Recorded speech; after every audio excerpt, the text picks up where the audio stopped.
And welcome back to the Lock Around the Clock. We are entering December, and we are a blistering 25-13-2 against the spread, looking to improve upon that by 3 wins this coming Sunday. Starting with the 1 o'clock lock, which features the Miami Dolphins at home, getting 1.5 from the Denver Broncos.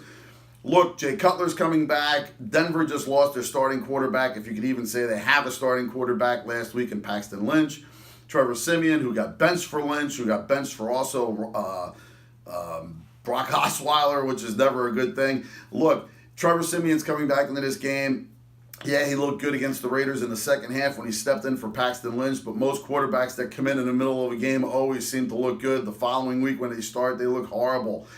Look, Miami still has a pretty solid defense. Denver, speaking of defense, they're going to be without Aqib Talib. Harris is banged up. The defense has not really been that good. I mean, yeah, they're ranked kind of high, but I mean, they've been giving up points to quarterbacks, especially a guy like Jay Cutler, who I think is the best option for the Miami Dolphins at this point.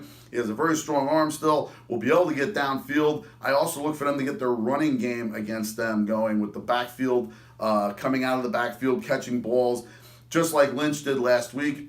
I think when the Miami Dolphins plan for this game, if they're smart, they will look at what the Raiders did against this team. The Miami Dolphins are home. Somehow they're getting 1.5 from Denver on the road.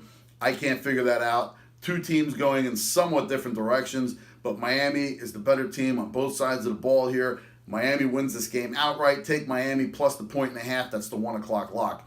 On to the 4 o'clock lock. I'm going to pull a homer. I'm going with the Oakland Raiders. My Oakland Raiders. I don't usually do this often, but in this game I almost have to. Look, New York has been the talk of the town this week with Eli Manning getting benched for Geno Smith.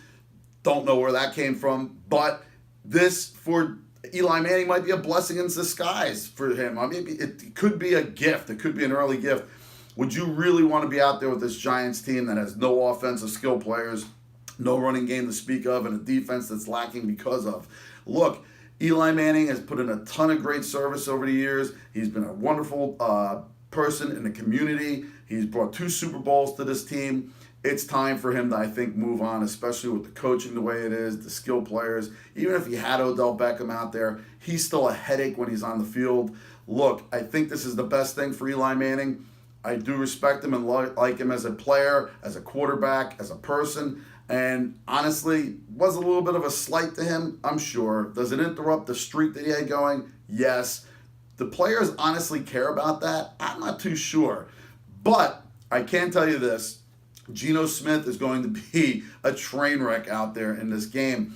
The Oakland Raiders are getting David Amerson back this week. They're also, if you noticed, last week against the Broncos, after the firing finally of Ken Norton, the defense looks like a defense. We're getting tons of pressure with Autry.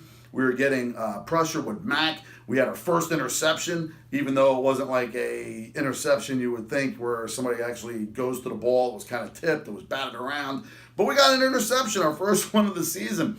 Look, the defense is coming around in this game just in time for Geno Smith, who hasn't played a game in almost 2 years. Last played with the Jets. All he's taken this week, obviously, were reps. I don't see this Giants team and all the turmoil that they're in going and heading west and then playing well. The Raiders are laying 8.5 in this game, and the Raiders kind of look like they're getting things going, I hope. Marshawn Lynch last week, finally, we gave him the ball more than 11 times during the game, and we saw what production he got. The Giants are going to be, on the field defensively for quite some time in this game. Oakland will be without Crabtree because of the suspension. They're going to probably be without Cooper because of his concussion.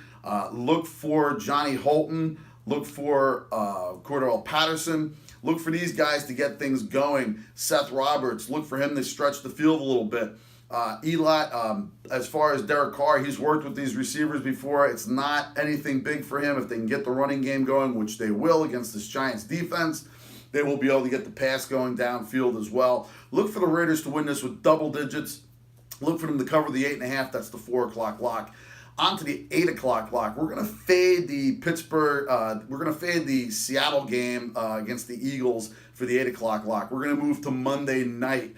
Now, I do like Seattle getting the points in this game, but there's something up with it. I don't know why they're getting that many points at home. I know they're banged up on defense, but the Eagles have been hot. I just don't trust that game. I'm fading it. I'm going to the 8 o'clock Monday night game between the Steelers and the Cincinnati Bengals. Now, last we saw these two teams play, they played in Heinz Field at the big ketchup bottle. Pittsburgh decimated Cincinnati. This team is a little bit different that they're playing here. We've seen Pittsburgh and Cincinnati in Cincinnati. They're usually ugly games. Antonio Brown does not. He most definitely doesn't have his best games in Cincinnati. Look, these two teams are destined for not an Oakland-Denver kind of matchup, but there's bad blood on both sides of the ball. I look for Le'Veon Bell to be more involved in this game. As we've seen Ben Roethlisberger on the road, it looks horrible. And I've seen Pittsburgh play in Cincinnati a number of times to know that this is going to be a low-scoring game. This has got the makings of a 20-17, a 17-10, 17-14 kind of game. The total in this game is 43.5, which I know is low, but the total in this game is going to go under the 43.5. I mark my words. Antonio Brown is not going to have the big game that people might think he would have. A.J. Green, look, both of these defenses are solid. The passing game for the Bengals has been passing defense has been pretty darn good over the last couple weeks. And again, Big Ben on the road never is good for whatever reason it is. It just happens. I don't look for either of these teams to light it up on the scoreboard. I do look for them to get their shiny new running back Joe Mixon going in this game a little bit. The Steelers' defense is tough against the run. They're also good against the pass. I don't see Andy Dalton lighting it up. I don't see Roethlisberger lighting it up. I see the two running backs grinding it out. I see a lot of turnovers. I see a lot of penalties. Look, the total in this game, under the 43.5. That's the 8 o'clock lock on Monday night.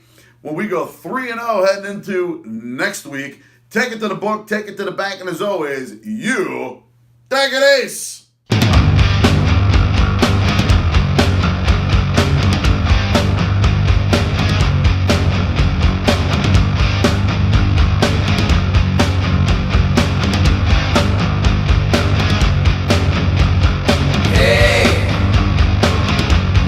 Do it.